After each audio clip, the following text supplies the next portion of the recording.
Good afternoon.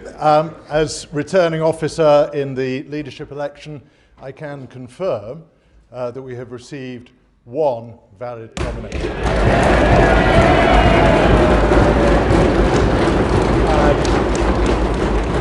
And Rishi Sunak is therefore elected as leader of the Conservative Party. Hakasin ka baningkong, haka history, jang ka UK,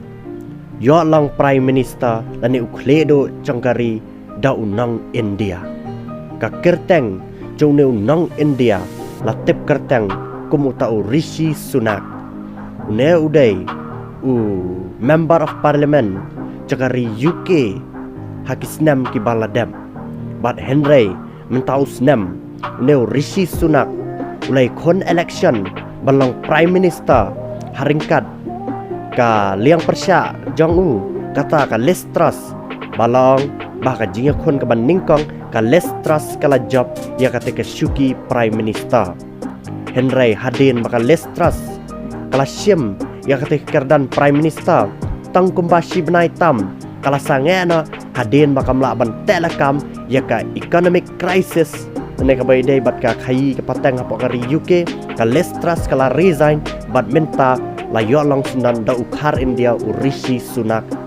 kumutau Prime Minister batamai jang ka UK kani ka jing long Prime Minister jo Rishi Sunak minta ka sengi kawan hadin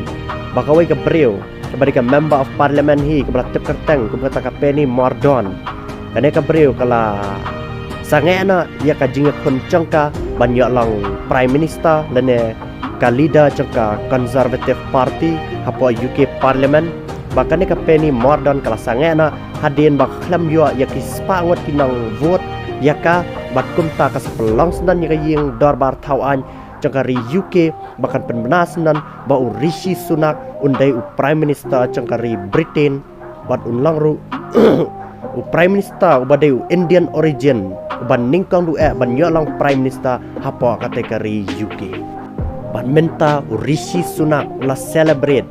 haying jong haringkat ki parlak jong hadin bula job ya kata ka syuki Prime Minister lane kum utau leader jang kata ka Conservative Party hapo kata ka UK Parliament ka bam minta